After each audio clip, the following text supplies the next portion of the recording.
أعمالنا من يهده الله فلا مضل له ومن يضلل فلا هادي له وأشهد أن لا إله إلا الله وحده لا شريك له وأشهد أن محمدا عبده ورسوله فإن أصدق الكلام كلام الله وخير الهدي هدي محمد صلى الله عليه وسلم وشر الأمور كل محدثاتها وكل محدثة بدعة وكل بدعة ضلالة وكل ضلالة في النار. أعوذ بالله السميع العليم من الشيطان الرجيم من همزه ونفخه ونفثه. بسم الله الرحمن الرحيم. يا أيها الناس اتقوا ربكم الذي خلقكم من نفس واحدة وخلق منها زوجها وبث منهما رجالا كثيرا ونساء واتقوا الله الذي تساءلون به والأرحام إن الله كان عليكم رقيبا. يا أيها الذين آمنوا اتقوا الله حق تقاته ولا تموتن إلا وأنتم مسلمون. يا أيها الذين آمنوا اتقوا الله وقولوا قولا سديدا يصلح لكم أعمالكم ويغفر لكم ذنوبكم ومن يطع الله ورسوله فقد فاز فوزا عظيما. اللهم صل على محمد وعلى آل محمد كما صليت على إبراهيم وعلى آل إبراهيم إنك حميد مجيد. اللهم بارك على محمد وعلى آل محمد كما باركت على إبراهيم وعلى آل إبراهيم إنك حميد مجيد. رب اشرح لي صدري ويسر لي أمري واحلل عقدة من لساني يفقهوا قولي. اللهم انفعني بما علمتني وعلمني ما ينفعني وزدني علما. رب زدني علما. تمام تر تعریفات، تمام تر تسبیحات، ہر قسم کی بڑائی، کبریائی اور تعریفی اور عمدہ کلمات رب العالمین احکم الحاکمین وحدہ لا شریک لہ کے لیے ہیں، جو مالک الملک ہے، ملک الاملاک ہے، ذوالجلال والاکرام ہے، بادشاہوں کا بادشاہ اور زبردستوں کا زبردست ہے، حاکم اعلیٰ ہے، ایک اکیلا عبادت کے لائق ہے، جس نے پوری کائنات کو پیدا کیا، اس کا نظام چلایا، اور ایک وقت آئے گا کہ اس کائنات کو فنا کر کے ایک ایک فرد کو سامنے کھڑا کر کے ان کا مکمل طور پر حساب و کتاب لے گا. یہ تمام کے تمام کام، تمام کے تمام امور صرف اور صرف ایک ہی ذات اپنے حکم سے چلا رہی ہے، اور وہ ذات کون سی ہے؟ ہم سب کا پروردگار پالنہار اللہ رب العالمین. جتنی تعریفیں اللہ رب العالمین کے لیے ہیں، اتنے ہی درود و سلام اور رحمتوں کی بارشیں ہوں پیغمبر آخری الزماں، شافی روز جزا، با کمال بے مثال آمنہ کے لال محمد الرسول اللہ صلی اللہ علیہ وسلم کی ذات اقدس پر کہ نبی کریم صلی اللہ علیہ وسلم نے ہر طرح کے حالات کو برداشت کر کے، اپنے اوپر تکلیفیں اٹھا کے، اللہ رب العالمین کی طرف سے نازل کردہ وحی کا ایک ایک حرف، ایک ایک حکم اپنے اصحاب تک، اپنی امت تک پہنچانے کا بر احسن طریقے سے فریضہ انجام دیا. صلی اللہ تعالی علیہ وآلہ وسلم تسلیما کثیرا کثیرا. انتہائی مختصر حمد و ثنا کے بعد رمضان کا مہینہ بالکل ہمارے سروں پر ہے. رمضان کی آمد ہے. اس حوالے سے کئی باتیں تو 1400 سال پرانی ہیں، یا ہم یہ کہہ لیں کہ 50 سال پرانی ہیں، جو ہم ممبر و محراب سے سنتے ہوئے آ رہے ہیں. رمضان قریب آتا ہے تو تمام کے تمام ممبروں سے وہی ٹاپک ڈسکس کیے جاتے ہیں. رمضان کے مسائل ہو گئے، روزوں کے مسائل ہو گئے، نیت کیسے کرنی ہے، کیسے نہیں کرنی، نیت کی کوئی دعا ہے یا نہیں ہے، سحری سے پہلے اگر احتلام ہو جائے، ناپاک ہو جائے انسان، اور آنکھ کھلنے پر اور پھر اس کا سحری کا وقت نکل رہے، تو آیا پہلے وہ پاک ہوگا یا روزہ رکھ لے گا؟ یہ تمام کے تمام مسائل ہم ڈسکس کرتے رہتے ہیں. لیکن معاملہ یہ ہے کہ اس وقت بھی جب رمضان قریب آ رہا ہوتا ہے تو 30 35 25 سال کے افراد پاکی ناپاکی کے مسائل پوچھ رہے ہوتے ہیں، اور لوگ ہم سے بولتے ہیں کہ جناب عالی مولوی صاحب جو ہیں وہ ابھی تک اس چار دیواری سے باہر ہی نہیں آ رہے کہ پاکی کے مسائل ہی نہیں بیان ہو رہے ان سے۔ میرے بھائی ہم تو بیان کر کر کے تھک گئے، لیکن معاملہ یہ ہے کہ جب لوگوں کے سوالات آتے ہیں تب پتہ چلتا ہے کہ معاشرہ کس طرف جا رہا ہے، کہ لوگوں کو پتہ ہی نہیں ہے۔ زندگی آدھی سے زیادہ گزار دی، ایوریج ایج 55 سال 60 سال کی ہے، اور وہ شخص 25 30 سال میں آ کر یہ معاملہ پوچھ رہا ہے پاکی ناپاکی کا، تو باقی 25 سال کہاں گئے؟ چلو 13 سال میں اگر بلوغت آ گئی تو باقی کے 13 سالوں کی عبادت کہاں گئی؟ جب یہ ساری باتیں آتی ہیں تو پھر وقت کی ضرورت کے اعتبار سے یہ سارے ڈسکس اور ٹاپک کرنے پڑتے ہیں۔ بہرحال آج جو ہمارا ٹاپک ہے وہ ہے زکوٰۃ کا۔ ہر سال انسان نکالتا ہے، ہر سال زکوٰۃ کے مسائل پڑھے جاتے ہیں، سنے جاتے ہیں، سمجھے جاتے ہیں، لیکن معاملہ یہ ہے کہ لوگ آج اس قدر ایسے پیدا ہو گئے ہیں امت مسلمہ میں جو زکوٰۃ سے جان چھڑانے لگ گئے، اور دنیا دار لوگوں کی تو بات الگ ہے، میں آپ کو دیندار لوگوں کی بات بتاؤں۔ اللہ اکبر کبیرہ۔ ہم اکثر لوگوں کو یہ سمجھاتے ہیں کہ جو فقہ آپ نے مرتب کی ہے امام ابو حنیفہ کی، اس فقہ کو اگر قرآن اور حدیث سے وہ ٹکرائے گی تو ہم ہرگز نہیں مانیں گے، اور اگر وہ فقہ قرآن و حدیث کے مطابق ہے تو ہمارے سر آنکھوں پر۔ ان فقہ کی کتابوں میں کیا باتیں لکھی ہوئی ہیں کہ آپ کے پاس سونا ہے بڑی تعداد میں، اور سال گزرنے پر، ہم سب کو پتہ ہے کہ سال گزرنے پر زکوٰۃ دی جاتی ہے، وہاں انہوں نے لکھ دیا کہ 11 مہینے گزر گئے، اب 1 مہینہ رہ گیا سال گزرنے میں، آپ وہ سونا جو ہے وہ اپنی بیگم کو ہبہ کر دو، تحفے میں دے دو، آپ کی ملکیت سے ختم ہو گیا، آپ کے اوپر زکوٰۃ فرض ہی نہیں ہوئی، سال گزر گیا۔ اب جب آپ نے اپنی بیگم کو دے دیا، اس کے پاس جتنے مہینے رہا، جیسے ہی 11 مہینے پورے ہوئے آپ کی بیگم نے آپ کو تحفے میں دے دیا، وہ میرے اوپر تو زکوٰۃ فرض ہی نہیں ہوئی کیونکہ میرے اوپر سال نہیں ہوا۔ یہی بات شروع میں اللہ تعالیٰ نے سورہ بقرہ میں پہلے سپارے میں آیت نمبر 8 میں 9 میں 10 میں آپ اٹھا کے پڑھیے، منافقت کی اقسام اللہ نے بیان کی ہے، اس میں یہی بات فرمائی ہے، کیا؟ یخادعون اللہ والذین آمنوا۔ ہر سال پہلے دن تراویح میں آپ لوگ یہ آیت سنتے ہیں ہر امام سے۔ دوسرا رکوع سورہ بقرہ کا پہلی رکعت میں امام تراویح میں یہی آیت پڑھتا ہے، یخادعون اللہ والذین آمنوا، کہ وہ لوگ اللہ کو دھوکہ دیتے ہیں اور ان لوگوں کو جو ایمان لے کر آئے ہیں، مومنوں کو، مولویوں کو، دیگر لوگوں کو، اپنے رشتہ داروں کو دھوکہ دیتے رہتے ہیں، اتنا مال ہے، اتنا سونا ہے، اتنی چاندی ہے، زکوٰۃ نہیں دیتے، جناب علی ہم پر تو زکوٰۃ فرض ہی نہیں ہوتی، سال پورا ہونے سے پہلے ہم اپنی بیوی کو تحفہ دے دیتے ہیں، اور سال ختم ہونے سے پہلے پہلے بیوی ہمیں تحفہ دے دیتی ہے، ان کے اوپر لاگو ہی نہیں ہوتی۔ یہاں پر اللہ تبارک و تعالی نے فرمایا یخادعون اللہ والذین آمنوا، وہ یہ سمجھتے ہیں کہ ہم اللہ کو دھوکہ دے رہے ہیں۔ 60 سال 70 سال کے بعد آخرکار کس کی بارگاہ میں جانا ہے؟ کس کے سامنے کھڑا ہونا ہے؟ جس نے یہ قرآن یا قانون مرتب کیا کہ 1 سال میں زکوٰۃ فرض ہوگی، اسی کے ساتھ ہیلے بہانے کر کے، مذاق مستیاں کر کے، اسی کے سامنے کھڑے ہو کر یہ بات ہم کہہ سکیں گے؟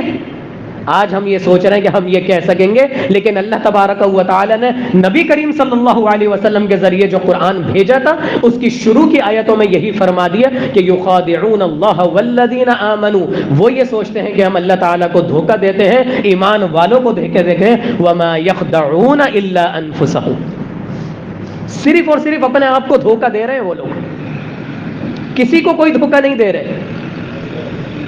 بچہ سگریٹ پی کر آتا ہے، باپ بدبو سے اندازہ لگا لیتا ہے، کچھ وقت گزرتا ہے، دوست اور ٹیچر اس کے ہونٹ کالے دیکھ کر اندازہ لگا لیتے ہیں کہ اس کی سگریٹ کی عادت ہے۔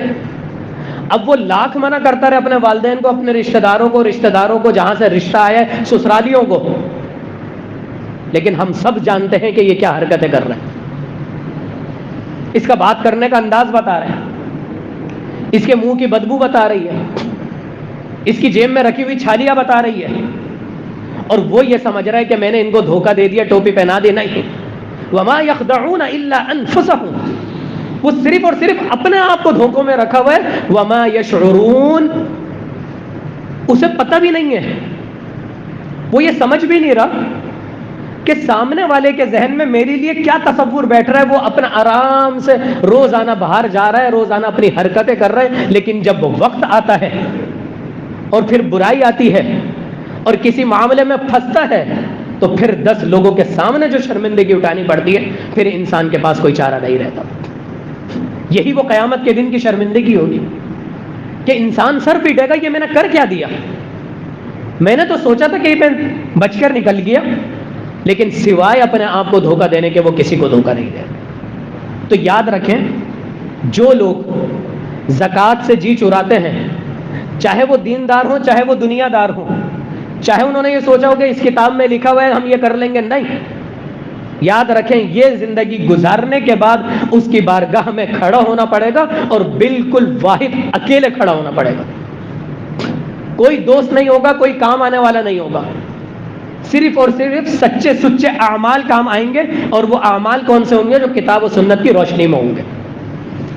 مال انسان کی زندگی گزارنے کا سب سے بڑا ذریعہ ہے اور سب سے بڑی ضرورت ہے، لیکن اللہ تبارک و تعالی نے بھی اس کی کیٹیگری رکھ دی ہے.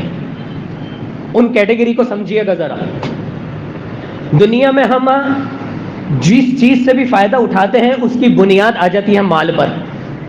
ہم یہاں کھڑے ہوئے ہیں، مسجد بنی ہے، فری میں نہیں بن گئی. میں آپ کے سامنے کھڑا ہوا ہوں، بیان کر رہا ہوں، وقت دے رہا ہوں، کوششیں لگی ہوئی ہیں، محنت لگی ہوئی ہے، لیکن اس کے پیچھے بھی ایک وظیفہ مقرر کیا ہوا ہے. آپ لوگ یہاں پر جمع ہیں، گھر سے نکلے ہوئے ہیں، ہر چیز کے پیچھے مال ہے. چھوٹی سی چھوٹی بنیادی ضرورت کے پیچھے بھی انسان کی سب سے اہم ضرورت مال ہے، لیکن اس مال کو اللہ تبارک و تعالی نے کچھ اقسام کے اندر، کچھ کیٹیگریز کے اندر تقسیم کر دیا. اگر ان کیٹیگریز کو میں نے نہیں سمجھا تو میرا اللہ کی راہ میں جتنا دیا ہوا مال ہے، یقین کیجئے سب ضائع ہو جائے گا. کسی بھی چیز سے جب فائدہ اٹھانا ہوتا ہے تو اس کی برائی کو ہم نکال دیتے ہیں سب سے پہلے. اچھائیاں برائیاں ہر ایک کے اندر ہوتی ہیں. کس طریقے سے؟ یہ جتنے سپیرے ہمیں نظر آتے ہیں، ان کے پاس جتنے سانپ ہیں، ان سب کے اندر زہر ہوتا ہے کیا؟ نہیں ہوتا. یہ پہلے پکڑتے ہیں، پبلک میں لانے سے پہلے اس کا زہر نکال دیتے ہیں، اور پھر اس کو پالتے ہیں، اور پھر اس سے کماتے ہیں. برائی کو نکال دیا، اب اس سے فائدہ اٹھا رہے ہیں. ورنہ اگر یہ برائی کو نہیں نکالیں گے تو یہی سانپ ان کی موت کی زندگی کا خاتمہ بھی کر دے گا، موت کا سبب بن جائے گا. ہم بازار سے سبزی خرید کر لے کر آتے ہیں، کھیرا خرید کر لے کر آئے، کیا کرتے ہیں؟ سائڈ سے تھوڑا سا حصہ کاٹتے ہیں اس کا، اور پھر رگڑتے ہیں اس کو، اور پھر ایک کڑوا جھاگ نکلتا ہے اس میں سے. اس جھاگ کو ہم ڈسٹ بن میں پھینک دیتے ہیں، پھر پورے کھیرے سے ہم فائدہ اٹھاتے ہیں، سلاد بنا لیتے ہیں. لیکن اگر وہ جھاگ تھوڑا سا نہ نکالا جائے، اس کھیرے کا وہ تھوڑا سا حصہ ضائع نہ کیا جائے، تو سلاد کے قابل نہیں رہتی، کھانے کے قابل نہیں رہتا. کھیرا کڑوا پن زبان میں آتا رہتا ہے، آپ کا منہ کا ذائقہ ترش ہو جاتا ہے. اچھی بھلی آپ نے ڈش بنائی، بریانی بنائی، قورمہ بنایا، ساتھ میں کڑوا کھیرا رکھ دیا تو سارا مزہ کرکرا ہو جاتا ہے. یہی معاملہ ہے. اگرچہ آپ نے زہر نہیں نکالا، ایک بھرے گلاس میں دودھ میں ایک قطرہ زہر کا ڈال دیجئے، وہ گلاس پورا کا پورا صاف دودھ اور صاف پانی، صاف شربت مکمل طور پر زہر آلود ہو جائے گا. یہی معاملہ حرام روزی کا ہے. آپ دن رات صبح سے نکلے ہوئے ہیں، گھر سے محنت کر رہے ہیں، ٹریفک سے لڑ رہے ہیں، کیا کچھ ہم لوگوں کی باتیں برداشت نہیں کر رہا، اللہ اکبر کبیرہ، مہنگائی کا طوفان برداشت کر رہے ہیں. لیکن اگر اپنے کاروبار کے اندر جھوٹ جیسا زہر آپ نے شامل کر لیا، سود جیسا زہر شامل کر لیا، کسی کو دھوکہ دینا، ٹوپی پہنا دینا، کسی کو غلط طریقے سے مال غلط اس کو دے دینا، اور برائی اس چیز کے اندر تھی اور آپ نے نہیں بتائی، اس طریقے سے اپنی ڈیلنگ کر لینا، یاد رکھیں آپ کی پوری دن کی محنت اور پوری زندگی کی کمائی اللہ کے ہاں وہ زہر کی طرح ہو جائے گی، آپ کو کوئی فائدہ نہیں دے گی. دوسری قسم، کھیرے والی مثال لے لیجئے. ہم کماتے ہیں دن رات صبح شام، لیکن ہم نے سود کو ایکسپٹ کر لیا، سود کو ایکسپٹ کر لیا کہ جناب علی اب تو اس کے بغیر گزارا ہی نہیں ہے، اور ہم نے اکاؤنٹ بھی کھلوا لیا، ہم نے سوچ لیا کہ اس کے بغیر اب ہمارا گزارا نہیں ہے۔ یاد ہے آپ کو پچھلی مرتبہ ہم نے تصویر کے معاملے میں بھی یہی کہا تھا، اگر کوئی کام اس کی کراہیت کو رکھتے ہوئے ذہن میں رکھتے ہوئے کیا جائے گا تو اللہ تبارک و تعالیٰ اس کے قباحتوں سے ہمیں نکال دے گا، لیکن ہم نے کسی اور کے عمل پر، کسی عالم کے عمل پر، دنیا کے نظام پر اس کو ایکسپٹ کر لیا، جناب علی اس کے بغیر تو گزارا ہی نہیں ہے۔ تو آج مجھے یہ کام میں کر رہا ہوں، کل قیامت کے دن اللہ کے سامنے مجھے اپنے اس عمل کا جواب دینی پڑے گی۔ تو کراہیت کے ساتھ یہ کام کرنا ہے، جبکہ ہماری زندگی میں اس سود کے شامل ہونے سے، اس کھیرے کی کڑواہٹ کے شامل ہونے سے کچھ نہ کچھ تکلیف ہمیں محسوس ہونی چاہیے۔ ہم کھا رہے ہیں وہ کھیرا، لیکن چونکہ اس کا زہر نہیں نکلا، اس کی کڑواہٹ نہیں نکلی، ہمیں محسوس ہونی چاہیے اپنی زندگی میں کہ یہ میں سود کا کام کر رہا ہوں، بینک میں میں نے اکاؤنٹ کھلائے ہوئے، کسی نہ کسی طریقے سے میں ان کا معاون بنا ہوا ہوں، جب مجھے سہولت ہو جائے گی، جب میرے پاس ایسا کوئی نظام آ جائے گا، میں فوراً اس سے اجتناب کر کے توبہ کر کے اور میں سائٹ پکڑ لوں گا۔ یہ نہیں کہ میں لوگوں کو یہ بناتا پھروں کہ جناب علی اب تو کوئی گزارا نہیں ہے، ٹرانزیکشن کرنے میں مشکل ہو جاتی ہے، تم بھی اکاؤنٹ کھلوا لو، تمہارے پاس اتنی دور چل کر آتا ہوں میں پیسے دینے۔ نہیں، کسی کو مشورہ نہیں دینا، وہ اس کا ذاتی عمل ہے، یہ آپ کا ذاتی عمل ہے۔ تیسری اہم چیز، ہم بازار سے خرید کے لاتے ہیں گاجر اور مولی، یا پھر اسٹرابری خرید کر لے کر آتے ہیں، آپ کو معلوم ہے یہ بالکل حلالن طیبن ہے، پاکیزہ رزق ہے اور کھانے میں بہت ہی ذائقہ دار ہے، لیکن جب بھی ہم لے کر آتے ہیں تو اس کے اوپر ہلکی سی مٹی لگی ہوئی ہوتی ہے۔ وہ کھا سکتے ہیں ہم، لیکن پھر بھی ہم اس کو صاف کرنے کے لیے کیا کہتے ہیں کہ بیگم صاحبہ گھر میں مہمان آئے ہوئے ہیں، اس گاجر کی اوپر کی ہلکی سی پرت کو چھیل دو، جب یہ تم چھیل دو گی تو بالکل اندر سے فریش اور تازہ تازہ گاجر نکل آئے گی، وہ ہم سلاد میں رکھیں گے۔ یہی چیز زکوٰۃ ہے، آپ کا کمایا ہوا پاکیزہ رزق، غلط نہ ہو، جھوٹ نہ ہو، فریب نہ ہو، سود شامل نہ ہو، بالکل حلال کمائی آپ کی، صرف اللہ رب العالمین میں اس کی اوپر کی جو پرت ہے، اوپر کی جو بالکل باریک سی تہ ہے، وہ 2.5% اللہ رب العالمین نے آپ سے مانگی ہے کہ یہ تم اتار کر مجھے دے دو،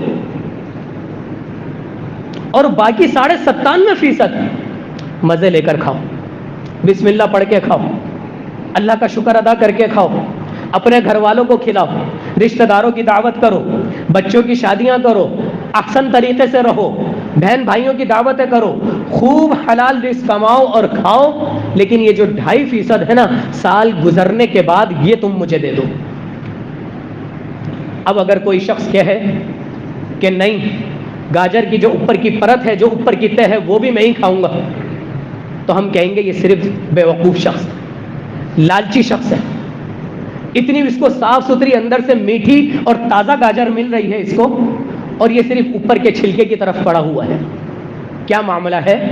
اللہ رب العالمین نے جو نظام بنایا ہے، دنیا میں جتنے معاشی نظام آج تک بن رہے ہیں، جتنے اکنامیکل سسٹم بن رہے ہیں، سب کے سب فیل ہو چکے ہیں سوائے ایک سسٹم کے، اور وہ سسٹم دیا ہے ہمیں اسلام نے۔ اگرچہ نافذ نہیں ہو سکا، لیکن جاپان میں سود سے پاک انہوں نے نظام کو قائم کیا، اور آج ان کی سود کی شرح مائنس میں چلی گئی ہے۔ ایک وقت تھا آپ سنتے تھے کہ جاپان میں سب سے زیادہ سوئسائڈ کی، خودکشی کا ریشو جاپان میں سب سے زیادہ تھا۔ اس کی وجہ یہ تھی کہ ہر چیز انسٹالمنٹ پہ لی ہوئی ہے، ہر بندہ سود کے اندر جکڑا ہوا ہے، ساری زندگی وہ کما رہا ہے، آدھی کمائی اپنی انسٹالمنٹ میں دے رہا ہے اور آدھی کمائی سے وہ کر رہا ہے۔ ایک وقت آتا تھا وہ تنگ آ کر کے میں تو اس جال سے باہر ہی نہیں آ سکتا، وہ آخرکار خودکشی کر لیتا۔ پھر انہوں نے اپنے اکنامیکل سسٹم کو دیکھا کہ آخر کیا وجہ ہے، پتہ یہ چلا یہ جو بینکاری کا سسٹم ہے، یہ جو انسٹالمنٹ پہ چیزیں دینے کا سسٹم ہے، آپ کو گاڑی چاہیے جناب علی ہم دیں گے، آپ کو گھر چاہیے جناب علی ہم دیں گے، چھوٹے گھر میں گزارا نہیں ہے، اپنا گھر نہیں ہوگا تو کوئی لڑکی نہیں دے گا، یہ ذہنوں میں بٹھا دیا ہمارے نوجوان نسل کے۔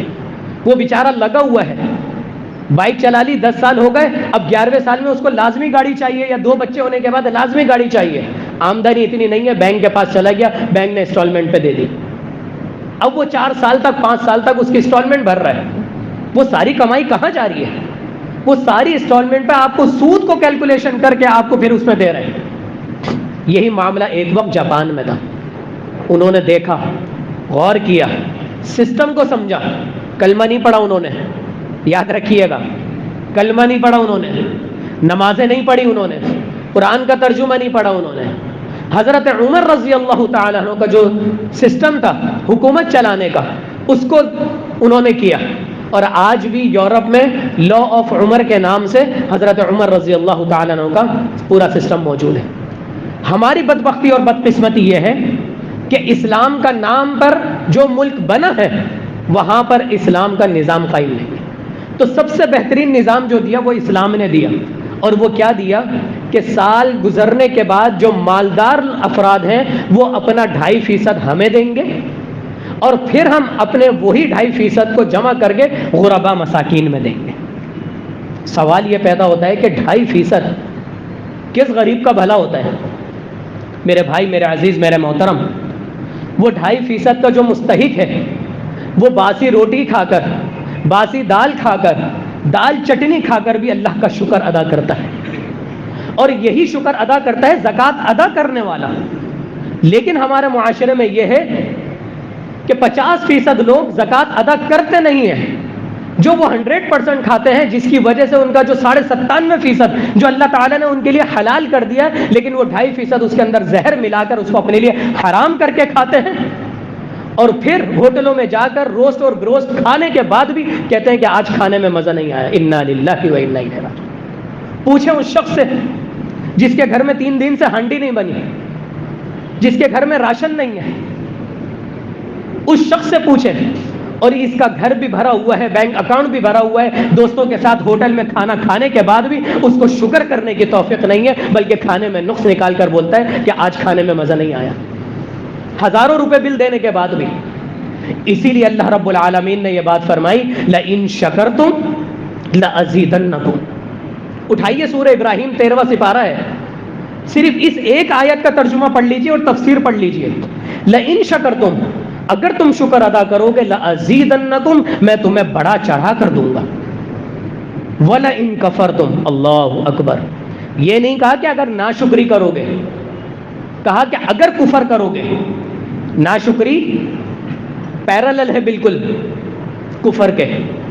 اگر کوئی شخص شکر ادا نہیں کر رہا تو یاد رکھیں وہ صرف ناشکری نہیں بلکہ اللہ کی نعمتوں کا انکار اور کفر کر رہا ہے۔ وَلَئِن كَفَرْتُمْ، اگر تم کفر کرو گے، ان عذابی لشدید، تو میرا عذاب انتہائی سخت ہے، سخت عذاب ہے میرا۔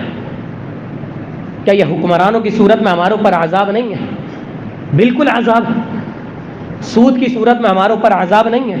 بالکل عذاب ہے۔ فلم و ڈراموں کی صورت میں ہمارے اوپر عذاب نہیں ہے؟ بالکل عذاب ہے۔ یونیورسٹی اور کالج اور اسکول جہاں پر ہم اپنے بچوں کو بھیجنا ہماری مجبوری ہے، تعلیم ہے، ان تعلیمی اداروں میں سالانہ فنکشن میں کپل ڈانس ہونا اور بے پردگی ہونا، انا للہ و انا الیہ راجعون۔ اس سال تو مجھے یہ پتہ چلا جہاں میرا بچہ اسکول جاتا ہے، کچھ دنیاوی تعلیم اچھی ہے وہاں کی، گھر میں اس کو قرآن پڑھا رہا ہوں، لیکن دنیاوی تعلیم کے لیے میں نے اس کو اسکول میں داخل کر دیا۔ مجھے یہ پتہ چلا کہ یہ لوگ جا رہے تھے بحریہ ٹاؤن زو میں، تو راستے میں بس میں گانے چل رہے تھے اور ان کی اسلامیت کی ٹیچر ڈانس کر رہی تھی اور بچوں کو کہہ رہی تھی کہ ڈانس کرو۔ 2 مہینے کے بعد اتفاق سے بچے کے منہ سے یہ بات نکل گئی تو پتہ چل گیا۔ یہ ہمارے تعلیمی اداروں کا حال ہے۔ ڈر گیا اس کے وقت سے بات سے، میں کیا کروں، ابھی کوئی اتنا اچھا اسکول قریب نظر نہیں آ رہا، لیکن بہرحال دنیاوی پڑھائی اچھی ہے، لیکن ہمیں صرف دنیاوی پڑھائی نہیں چاہیے بھائی۔ دین کا ماحول گھر سے بنتا ہے، ہم دے رہے ہیں، لیکن کچھ نہ کچھ تو بچے کے ذہن میں جائے گا، کچھ تو وہ سیکھے گا جن کے ساتھ وہ 5-6 گھنٹے گزار رہا ہے۔ تو یہ تعلیمی ادارے، اسکول اور کالجز، یہ بھی ہم پر عذاب ہے۔ اور یہ کیوں ہے؟ کیونکہ ہم سست ہو گئے، ہم نے اپنے دین کو 4 دیواری کے اندر محدود کر لیا۔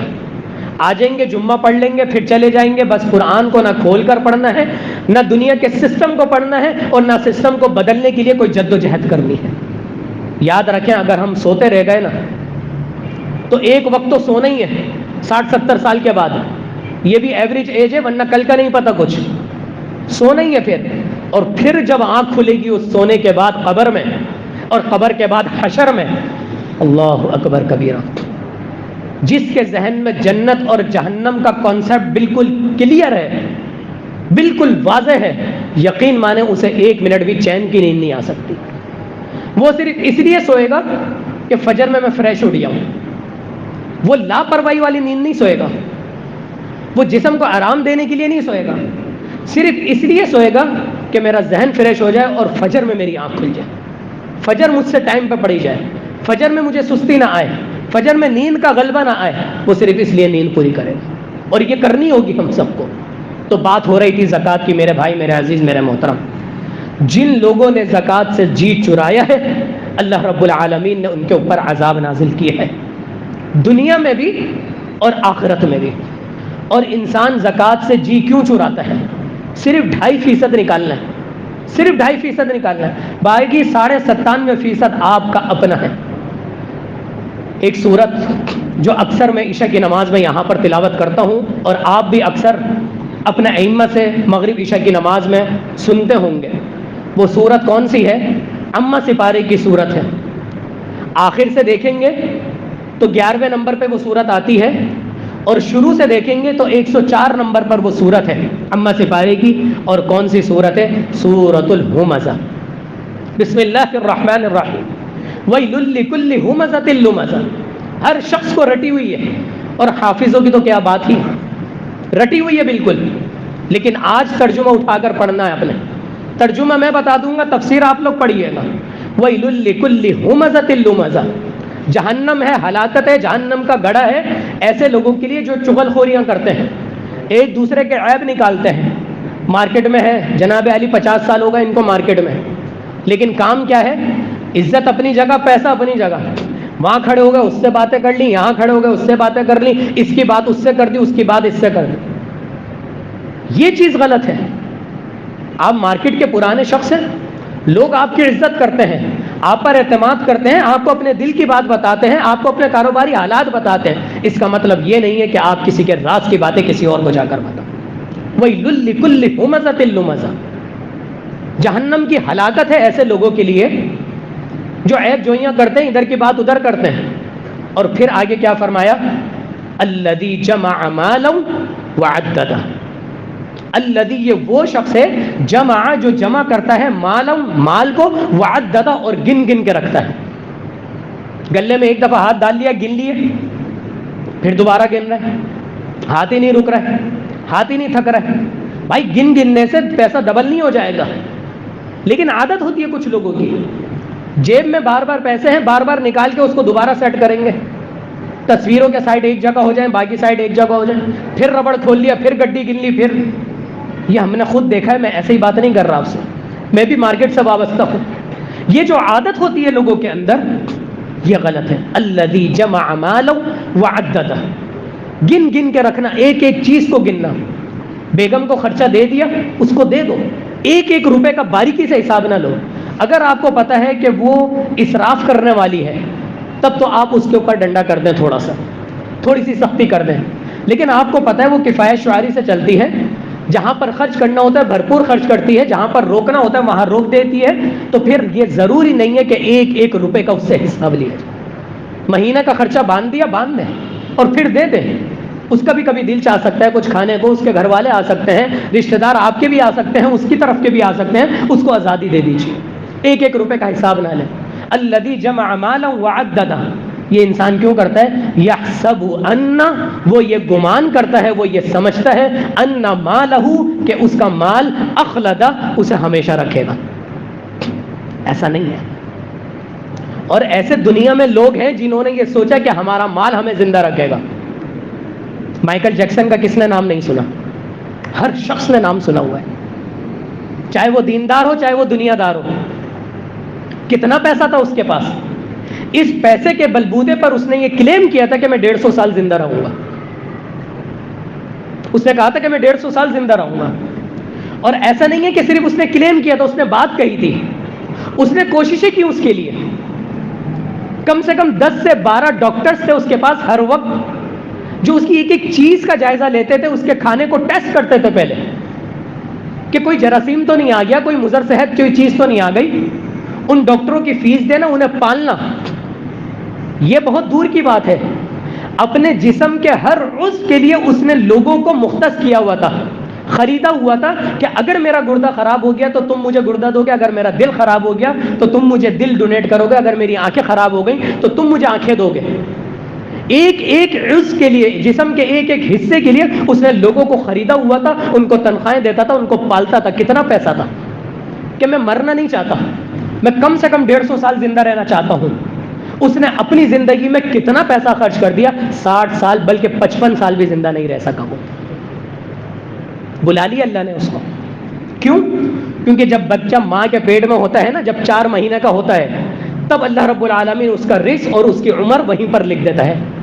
صحیح بخاری اٹھا کر دیکھیے، حدیث نمبر 3332 3332، یاد رکھیے گا، گوگل پہ بھی سرچ کریں گے تو مل جائے گی حدیث، کہ جب بچہ 4 مہینے کا ہوتا ہے اللہ رب العزت اس کی عمر، اس کا رزق، اس نے کب مرنا ہے، سب کچھ اس کا لکھ دیتا ہے. اب انسان اپنے مال کے ذریعے جتنی کوششیں کرتا ہے، یحسب ان مالہ اخلدہ، کہ یہ وہ سمجھتا ہے کہ میرا مال مجھے ہمیشہ زندہ رکھے.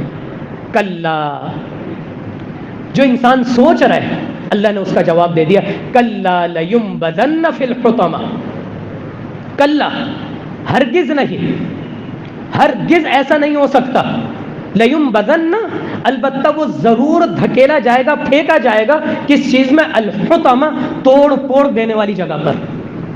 وما ادراک ما الحطمہ، آخر یہ توڑ پھوڑ دینے والی کیا چیز ہے، اور توڑے گی کیوں اس کو؟ کیونکہ جس کے پاس پیسہ ہوتا ہے اس کی گردن اکڑ جاتی ہے، اس کے اندر غرور آ جاتا ہے، بات میں اکڑ آ جاتی ہے، انداز بدل جاتے ہیں. جناب علی، پہلے تو آپ کا انداز ایسا نہیں تھا.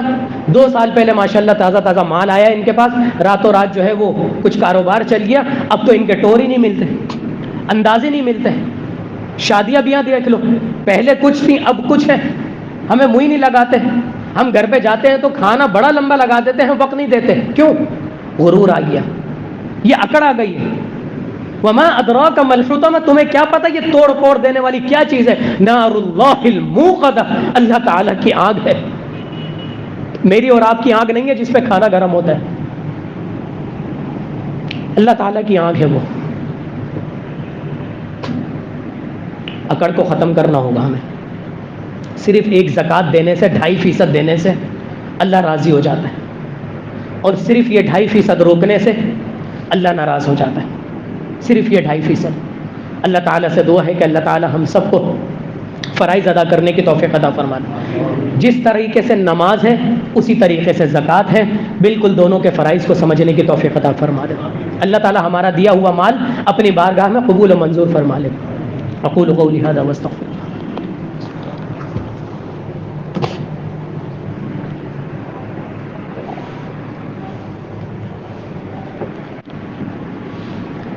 نحمدہ ونصلی علی رسولہ الکریم، اما بعد. جب انسان کا یہ ذہن بن جائے کہ میں نے زکوٰۃ انشاءاللہ بالکل ادا کرنی ہے، تو اس کے بعد 2 چیزیں رہ جاتی ہیں. کن کن چیزوں پر کتنی کتنی زکوٰۃ نکلتی ہے. اگر یہ ٹاپک یہاں ڈسکس کیا جائے گا تو آدھے لوگ سو جائیں گے، کیونکہ ہر شخص کا الگ الگ فیلڈ سے واسطہ ہے. بھیڑ بکریوں کی الگ زکوٰۃ ہے، جو کھیتی باڑی کی زمین ہے اس کی الگ ہے، سونے کی الگ ہے، چاندی کی الگ ہے، کاروبار کے معاملات الگ ہیں. تو اگر اس بارے میں کسی کو سوال کرنا ہو تو وہ پرائیویٹ کر سکتا ہے. لیکن جب زکوٰۃ دینے کا ارادہ بنا لیا تو زکوٰۃ دینی کس کو ہے؟ قرآن مجید نے اس کے 8 مصارف، 8 کیٹیگریز بتائی ہیں. وہ 8 کیٹیگریز ہم انشاءاللہ تعالیٰ اگلی ملاقات میں سنیں گے. ان 8 کے علاوہ 9 جگہ آپ زکوٰۃ نہیں دے سکتے.